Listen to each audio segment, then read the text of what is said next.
kabar malam hari ini? Kita akan sama-sama memulai ibadah kita. Mari kita berdoa. Bapa di dalam surga, terima kasih buat malam hari ini. Kami bersyukur karena Tuhan memberikan kami kesehatan, kekuatan hari yang baru. Kami memulai ibadah persekutuan kami di rumah kami masing-masing. Kiranya Tuhan memberkati dari awal sampai akhir.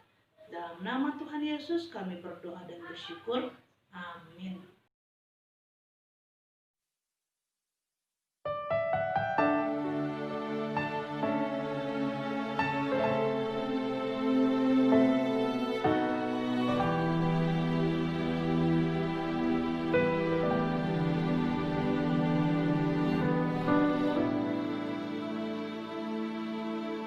Mata kami tertuju padamu, kekuatanku hanya di dalam-Mu, erat dalam dekap-Mu, terlebih di saat aku mengerti.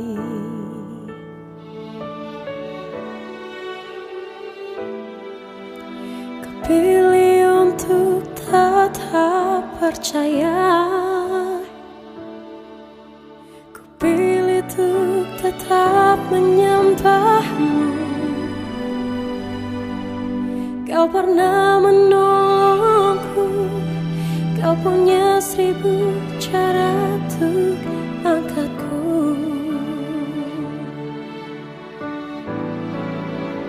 Anugerah-Mu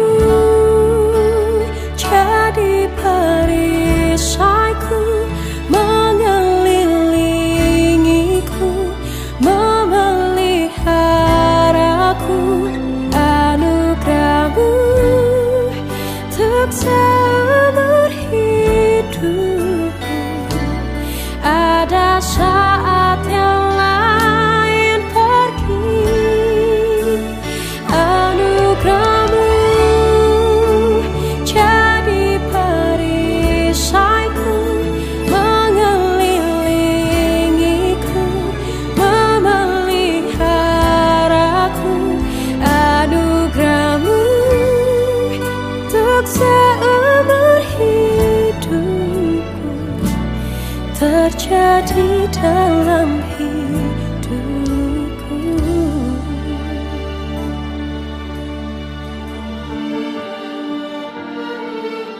Ku pilih untuk tetap percaya, ku pilih untuk tetap menyembah-Mu. Kau pernah menolongku, Kau punya 1000 cara untuk angkatku.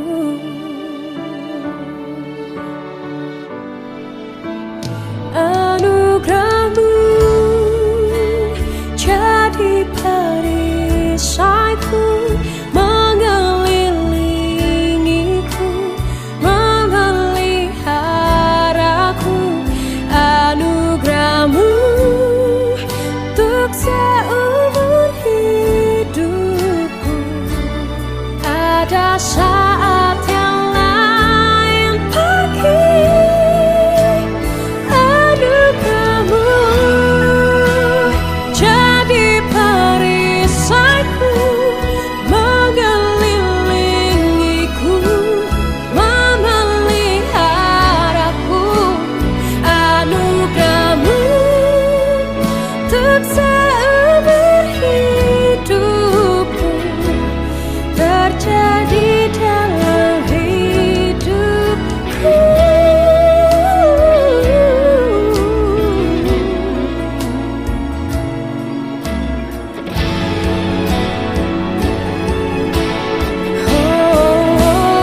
Anugerah-Mu jadi perisaiku, mengelilingiku,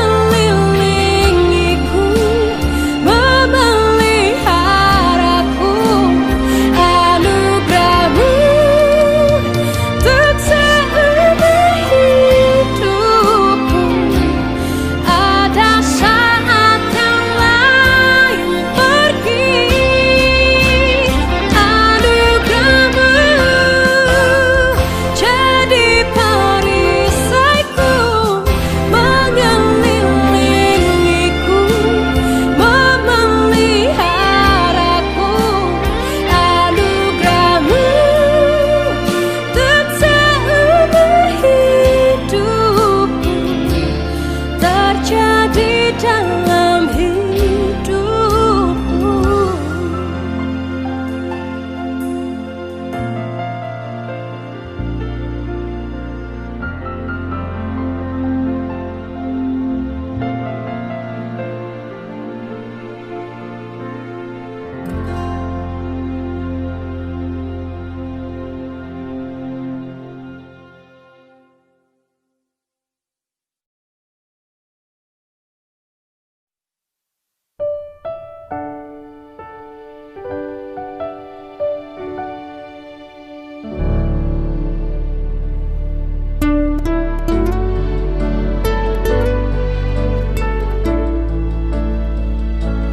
Janji Tuhan seperti fajar yang bersinar di setiap pagi. Janji Tuhan selalu setia menuntunku. Pada janjimu hatiku percaya.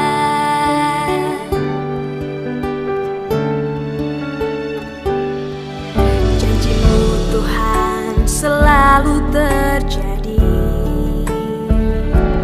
tiada kata yang disia-siakan.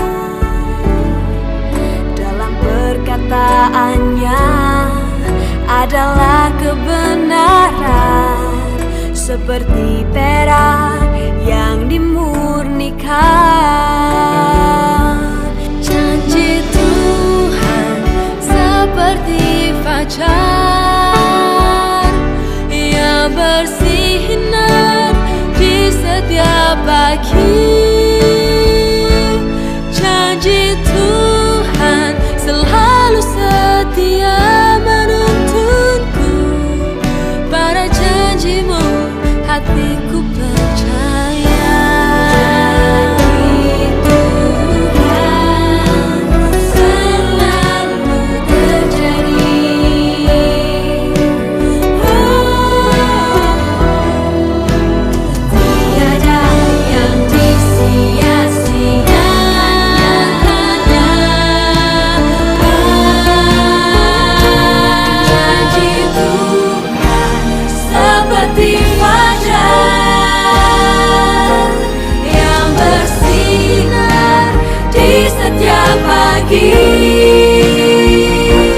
Janji Tuhan selalu setia menuntunku. Pada janjimu hatiku percaya. Janji Tuhan seperti fajar yang bersinar di setiap pagi.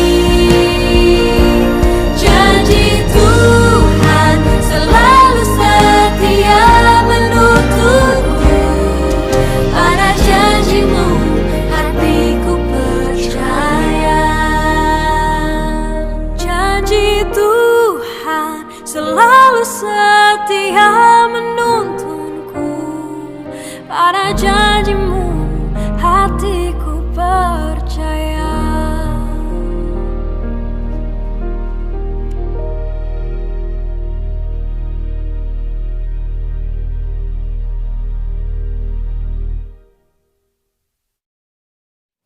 Shalom, selamat malam ibu-ibu yang dikasihi Tuhan Yesus.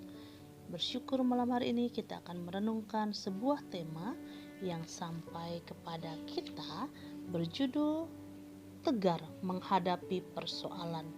Habakuk pasalnya yang pertama, ayatnya yang kedua sampai ayatnya yang keempat. Mari kita berdoa ibu-ibu yang dikasihi oleh Tuhan. Bapa di dalam surga, malam hari ini kami mau berdoa bagi firman Tuhan yang akan kami baca dan kami dengar, kami renungkan. Kiranya Tuhan memberkati firman-Mu supaya boleh tumbuh di dalam hati kami dan kami boleh melakukannya setiap hari dalam kehidupan kami masing-masing. Terima kasih Bapa di dalam surga, di dalam nama Tuhan Yesus kami siap merenungkan firman Tuhan. Amin. Habakuk 1 ayat 2-4. Berapa lama lagi Tuhan, aku berteriak, tetapi tidak kau dengar. Aku berseru kepadamu penindasan, tetapi tidak kau tolong. Mengapa engkau memperlihatkan kepadaku kejahatan, sehingga aku memandang kelaliman? Iya, aniaya dan kekerasan ada di depan mataku. Perbantahan dan pertikaian terjadi. Itulah sebabnya hukum kehilangan kekuatannya dan tidak pernah muncul keadilan. Sebab orang fasik mengepung orang benar. Itulah sebabnya keadilan muncul terbalik. Bapak Ibu Saudara yang dikasihi oleh Tuhan, Habakuk merupakan nabi pilihan Tuhan yang hidup dalam pemerintahan Raja Yoyakim pada tahun 610 sebelum Masehi. Ia adalah anak dari perempuan Sunem, hidup sebagai nabi yang sangat sensitif terhadap lingkungan sekitarnya. Maka tidaklah heran bila dalam tulisannya ia menuangkan protes kepada Tuhan melalui doa-doanya yang tiada henti. Akibat melihat dan merasakan penderitaan yang dialami oleh bangsa Yehuda. Walaupun posisinya sebagai nabi Tuhan tidak serta-merta membebaskannya dari masalah. Habakuk juga menghadapi masalah rumit dan membingungkan yang harus diselesaikannya. Habakuk dalam pelayanannya menghadapi persoalan yang pelik, sebab ia hidup pada masa pemerintahan Yoyakim, di mana mata Tuhan dianggap jahat. 2 Raja-Raja 23 ayatnya yang ke-37. Ketika menghadapi orang-orang sebangsanya yang lalim, Habakuk berharap Tuhan memberikan hukuman. Tetapi ia tambah bingung sebab Tuhan memakai bangsa yang lalim untuk menghukum Yehuda. Ayatnya yang ke-6. Itulah persoalan yang menjadi pergumulan Habakuk dalam pelayanan karena diperhadapkan kepada suatu realita yang Tuhan lakukan yang membuatnya menjadi bingung. Sebab dalam pandangannya, mengapa orang jahat tidak mengenal Allah, hidupnya dipakai Tuhan, dan mengalami kesuksesan secara duniawi jika dibanding orang percaya.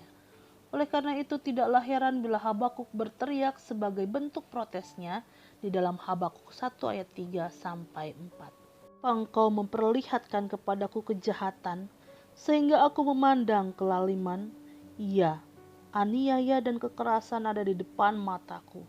Perbantahan dan pertikaian terjadi. Itulah sebabnya hukum kehilangan kekuatannya dan tidak pernah muncul keadilan. Sebab orang fasik mengepung orang benar, itulah sebabnya keadilan muncul terbalik. Habakuk juga manusia, ia juga mengalami rasa gentar dan takut. Tak kala penghukuman Tuhan atas bangsa Yehuda didengarnya, sudah datang melalui bangsa-bangsa lalim. Namun sebagai nabi Allah, ia tidak lari meninggalkan pelayanannya, walau dalam kondisi yang sulit, getir, penuh penderitaan. Ia dengan tenang bahkan menunggu dan menghadapi datangnya masa-masa sulit tersebut. Apa rahasianya? Yang pertama, Habakuk memiliki keyakinan bahwa segala peristiwa yang terjadi tidak lepas dari segala rancangan Allah bagi kebaikan umatnya. Sebab pada dasarnya bangsa lalim tersebut dipakai Tuhan untuk menyadarkan umatnya dari segala kejahatan mereka. Yang kedua, Habakuk tidak pernah meragukan Allah. Hal itu tampak melalui mazmur yang ia naikkan. Ia mengatakan, walaupun sekalipun pohon ara tidak berbunga, pohon anggur tidak berbuah, namun aku akan bersorak-sorak di dalam Tuhan, beria-ria di dalam Allah yang menyelamatkan aku. Habakuk 3 ayat 17 sampai 18. Habakuk memiliki keyakinan penuh bahwa Tuhan tidak pernah mengecewakan. Seperti sesuatu yang ada di sekelilingnya, ia pasti akan menolong dan menyelamatkannya. Sebagai orang percaya, kita harus meneladani apa yang dilakukan oleh Habakuk ketika menghadapi masalah. Hendaklah kita tetap semangat dan pantang menyerah, datang pada Tuhan menyerahkan masalah dan persoalan hidup kita. Jangan goyah, tetapi tetap berpegang teguh padanya. Sebab kita tahu bahwa Allah turut bekerja dalam segala sesuatu untuk mendatangkan kebaikan bagi kita. Roma 8 ayatnya yang ke-28. Dan ingat, janji Tuhan bahwa Ia tidak akan membiarkan dan meninggalkan kita. Tuhan Yesus memberkati. Mari kita berdoa untuk firman Tuhan kita malam hari ini. Bapa di dalam surga, terima kasih untuk firman Tuhan yang memberkati setiap kami pada malam hari ini. Kami boleh belajar dari Habakuk dalam segala persoalan kehidupannya, tantangannya di dalam pelayanan. Dia tidak pantang menyerah dan dia terus berharap kepada Tuhan, dan imannya boleh tetap teguh di dalam Engkau. Terima kasih Bapa di dalam surga, biarlah kami pun dalam hari-hari kami, dalam menghadapi permasalahan kehidupan kami, tentunya kami boleh juga terus berharap kepada Tuhan. Iman kami tidak goyah dan kami tetap mengandalkan Tuhan di dalam kehidupan kami setiap hari. Karena hari-hari kami tidak mudah, tetapi kami tetap percaya tangan Tuhan selalu menopang kami. Terima kasih Bapa di dalam surga untuk segala kebaikan Tuhan dan untuk firman Tuhan yang terus menghidup di dalam hidup kami. Terima kasih, di dalam nama Tuhan Yesus kami berdoa dan bersyukur. Amin.